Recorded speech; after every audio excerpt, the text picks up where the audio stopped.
نحمده ونصلي ونسلم على سيدنا ومولانا محمد رسوله النبي الأمين المكين الحنين الكريم الرؤوف الرحيم.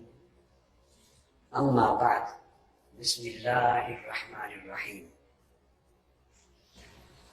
کہ موت اور قبر کا مرحلہ قیامت اور آخرت کے مراحل میں پہلا مرحلہ ہے. یعنی قیامت اور آخرت موت اور قبر کے ساتھ شروع ہو جاتی. اور یہ نقطہ آپ کو سمجھایا اور کوشش کی کہ آپ کے دل و دماغ میں بیٹھ جائے اور ہمہ وقت آپ کی سوچ میں رہے کہ اب قیامت کا جو وقوع ہے، وقت قیامت، اب اس کے سوچنے کی کوئی ذمہ داری آپ پر نہیں ہے، نہ آپ کا کام ہے، کیونکہ ہر شخص کے لیے اس کی قیامت، اس کی موت سے شروع ہو گئی. اور قیامت اور آخرت کے تمام آثار من وجہ موت کی شام اور قبر کی ابتدا سے وارد ہو جاتے ہیں کہ جن کے پاس اعمال صالحہ کا خزانہ نہیں ہوگا، جن کی زندگی غفلت میں بسر ہو گئی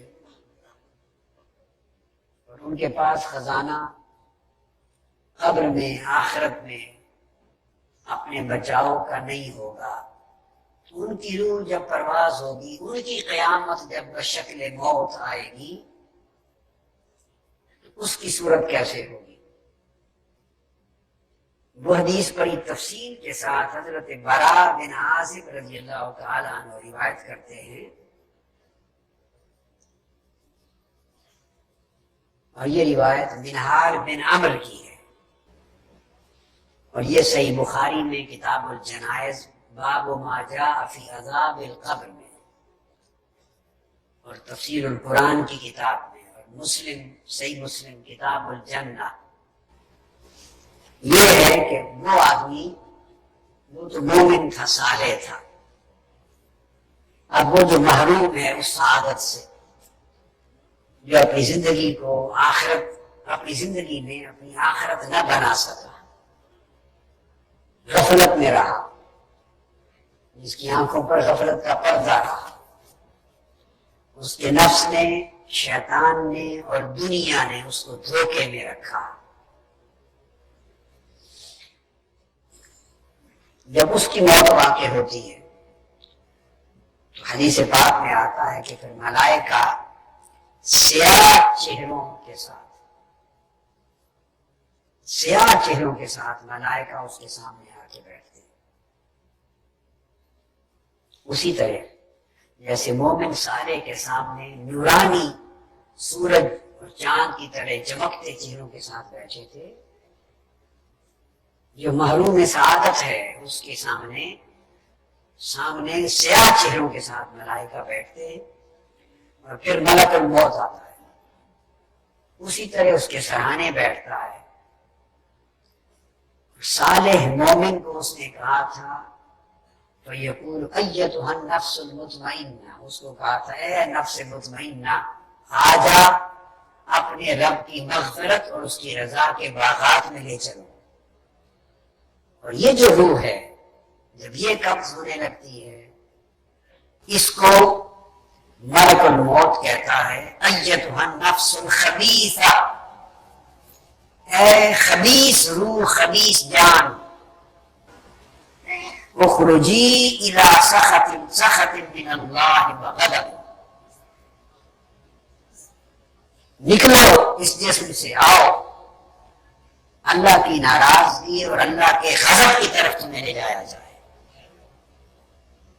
یہ قبض روح سے پہلے ملک الموت اس کو آواز دیتا ہے. پھر اس کی روح فتفرق فی جسدہ، اس کی جسم سے پھر وہ الگ کر دی جاتی ہے. فینتزعھا، اس کی روح نکال دی جاتی ہے. اور اسی طرح پھر فرشتے اس روح کو اوپر لے جاتے ہیں امر لینے کے لیے. جیسے نیک روح کو صالح روح کو لے گئے تھے. اور آپ کو حدیث میں نے بتا دی تھی کہ پھر وہ دروازے کھلتے ہیں، مبارکبادیاں ہوتی ہیں، سلام ہوتے ہیں، اور باری تعالیٰ کے حضور سجدہ کرایا جاتا ہے، علیجین میں نام لکھایا جاتا ہے. پھر حکم ہوتا ہے کہ اسے اب جائیں واپس قبر میں جس میں لوٹا دیں. ملائکہ اس کو لے جاتی ہے. تو فرشتوں کے جس گروہ کے پاس بھی اس کو لے کے گزرتے ہیں تو اس سے بدبو آتی ہے. اس سے فرشتے پوچھتے ہیں کہ یہ خبیث روح کون ہے اور کس کی ہے.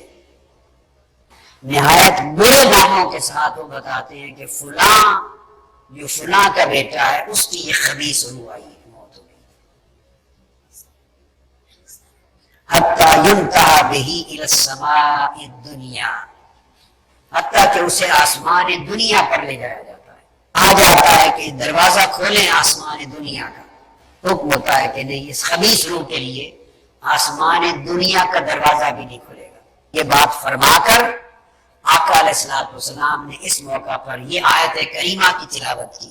فرمایا لا تفتح لهم ابواب السماء ولا يدخلون الجنہ حتی یلج الجمل فی سم الخیاط. ان پر آسمانوں کے دروازے نہیں کھولے جائیں گے اور نہ وہ جنت میں داخل کیے جائیں گے.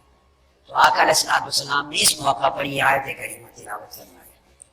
فیقول اللہ عز وجل اکتبوا کتابہ فی سجین فی الارض بالسفلی. اب اس کا نام زمین کی جو آخری تہ ہے دنیا، اس کی کتاب سجین میں، دو سخیوں کی کتاب میں اس کا نام لکھا. دو سخیوں کی جو کتاب فرشتہ وہ سجین، اس کا نام لکھا. فَتُطْرَحُ رُوحُ طَرْحًا، اس کی روح کو رد کر دیا جاتا ہے، واپس لے جاؤ اس خبیث روح کو. اس کے لیے اوپر آنے کی اجازت نہیں. پھر اس کی روح اس کے جسم میں اسی طرح واپس پلٹا دی جاتی ہے. پلٹا دی جاتی ہے پھر وہ ملائکہ آتے ہیں اور سوال کرتے ہیں. اللہ تبارک و تعالی ہمارے حال پہ کرم فرمائے. وما علینا الا البلاغ.